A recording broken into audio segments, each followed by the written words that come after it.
Alors, selon le ministre Momo, Elekam corrige les PV, tandis que les partis d'opposition ont les brouillons. C'est très important. C'est-à-dire, puisque la loi électorale dit que ce sont les PV d'Elekam qui font foi. Elekam, donc, il a décrit, tout le monde a suivi, c'est-à-dire, il y a un examen, et il a cru qu'effectivement, Elekam était comme le professeur qui rentrait avec les copies. C'est là que l'analyse du RDPC se révèle. Non, monsieur le ministre, Elekam n'est pas le professeur qui rentre avec les copies. Les copies sont corrigées sur place.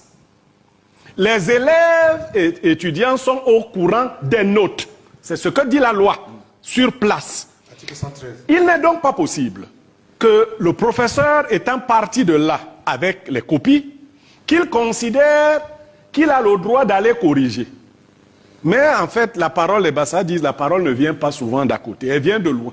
C'est-à-dire que dans un acte manqué, vous pouvez dire, c'est-à-dire Elekam se retire et s'en va donc corriger. Et c'est là le socle du problème. Quand Elekam revient avec les PV qu'il a corrigés, les gens qui avaient donc écouté les premières notes ne se reconnaissent plus dans la correction. Première chose. Deuxième chose. Deuxième chose, poursuivez. Nous entendons généralement dire les gens n'ont pas de scrutateurs dans les bureaux de vote. Bouba, vous et moi entendons ça. Tel n'est pas prêt parce qu'il n'a pas de scrutateur. Celui qui n'a personne pour le défendre a Dieu pour le défendre. C'est-à-dire que les partis qui n'ont pas de scrutateur ont Elekam. Et on ne devrait pas, parce que quand vous écoutez un membre du parti au pouvoir parler, il paraît que Elekam est acquis à leur cause. Si on a un juste juge qui est dans la salle, on ne devrait pas craindre de n'avoir pas eu de scrutateur. Et d'où vient-il que les gens pensent que Elekam doit confisquer? Parce qu'on parle de tout un marchandage. Elekam donc devient le bras séculier du parti au pouvoir qui refuse à ceux qui n'ont pas pu être présents dans les bureaux de vote, les PV.